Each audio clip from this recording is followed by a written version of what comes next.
because of course other systems, all other systems, produce vast disparities in income.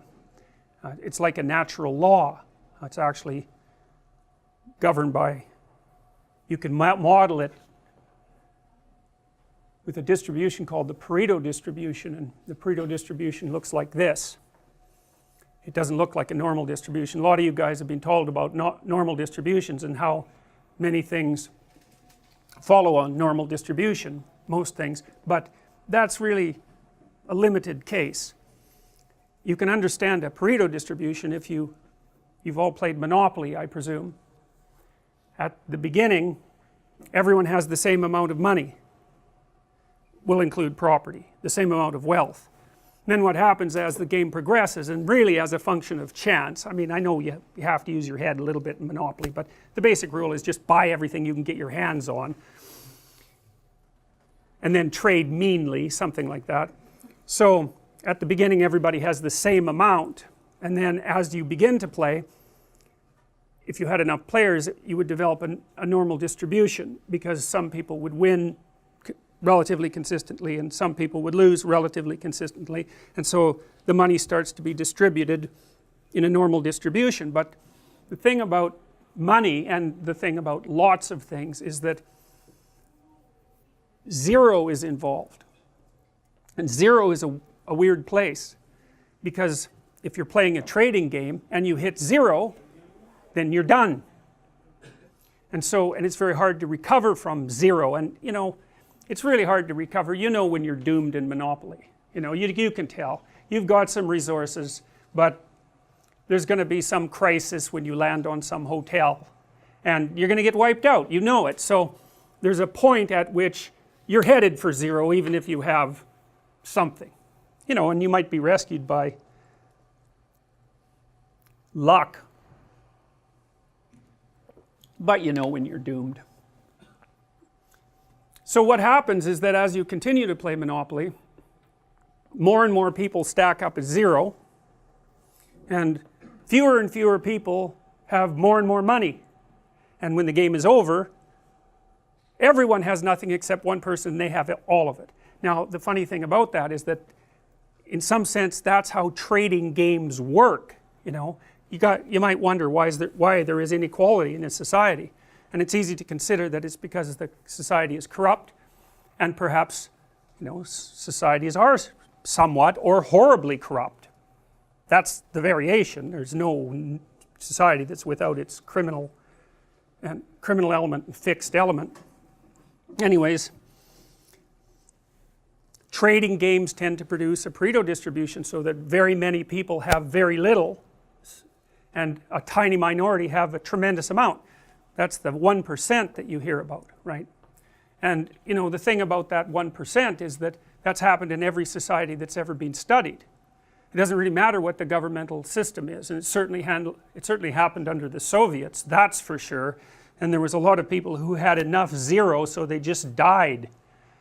So you know, the utopian dream was completely unimplementable for a variety of very complex reasons. One is that it's very hard to fight against that distribution pattern when people are trading, because mere statistics will do that. And then there's other things that, and I should tell you as well that the Pareto distribution governs a lot of things. So like if you look at books, if I remember properly, last year there was something like 1 million English language books published, and I think 500 of them sold more than 100,000 copies, which is none, right? That's none. And of that 500, you can be sure that one of them was by Stephen King, and he took half the money, because there's like 5 authors in the English language who are on every airport paperback stand, occupying the top rung, and that's massive real estate, right, because it's replicated everywhere.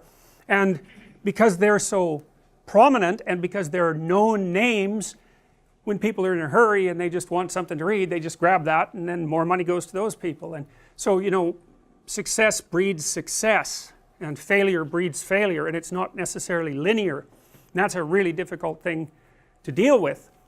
And it's hard on societies, because one of the things we do know is that, you know, as you stretch out the inequality, you make men, particularly on the lower end of the distribution, more and more likely to be aggressive. It's sort of like, you imagine every man has a threshold for violence, and status is important to men, not that it's not important to women, but it's a different kind of status. Status is important to men because it's one of the things that makes them marketable as partners to women, so it actually turns out to be quite important to men. The men tend to compete with one another for status, hierarchy position, and in a really unequal society, if you're like a low rung guy, then, and you don't have any opportunity to rise because the society isn't structured so that there's mobility, then the more aggressive guys tend to turn to criminality. And you know, and so you could say there's a threshold for criminality, and the more inequality pressure you put on a particular area, geographic or political area, the more inequality pressure you put on it, the more men slip past that threshold and into criminality. And you know, there's been pretty good studies done of drug gang in Chicago. That was the best one. A sociologist actually went and hung out with a drug gang for, he got into it. I guess the drug gang leader was, you know, I wouldn't say necessarily narcissistic, but that might be a reasonable way of thinking about it. And he was kind of happy with the idea of maybe being the subject of a book. And so this guy was able to associate with them, got to know them quite well. And then the housing project in which the gang was housed was slated for demolition, and the gang broke up. And he got the books, because they kept books. And what he found was the average street drug dealer, first of all, was employed in another job as well, and was making far less than minimum wage.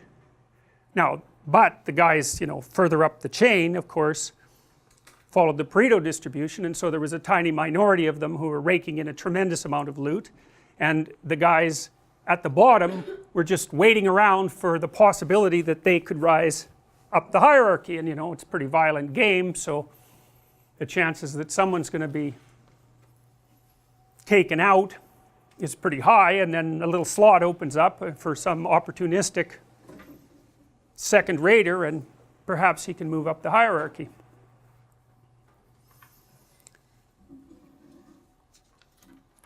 So the Pareto distribution governs all sorts of other things too. I mentioned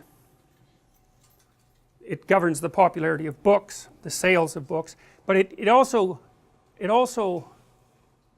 characterizes the distribution of everything that people produce. So if you think of creative production of any sort, artistic production, industrial production, it doesn't matter. Almost everything fails, and a few things succeed beyond anyone's wildest imagination. Apple's a good example of that. You know, I mean, the iPhone, they have their competitors, but it's an extraordinarily dominant product, and they rake in billions of dollars. I don't know if Apple is valued at $1 trillion, but it's close to that, and that's a lot of money. And I think, if I remember correctly, it's something like this. I probably have the figures wrong, but like the top 40 people, the richest 40 people in the world have as much money as the bottom 2 billion. Right? Now, you know, it's not like they're stuffing their mattresses with that money, or they have a skyscraper full of cash. That money is out in the economy doing whatever money does. So, you know, you can't spend $28 billion.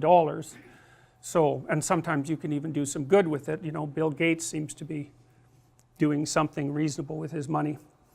But the reason I'm telling you this is because one of the things you should know is that this proclivity for inequality is pervasive among the creative products of human beings. It's the case with goals scored in hockey. My son told me, and he's a reliable source on hockey statistics, that if Wayne Gretzky, if you don't count any of the points that Wayne Gretzky managed with scoring, he still had enough points just with assists to have more points than any hockey player that ever played.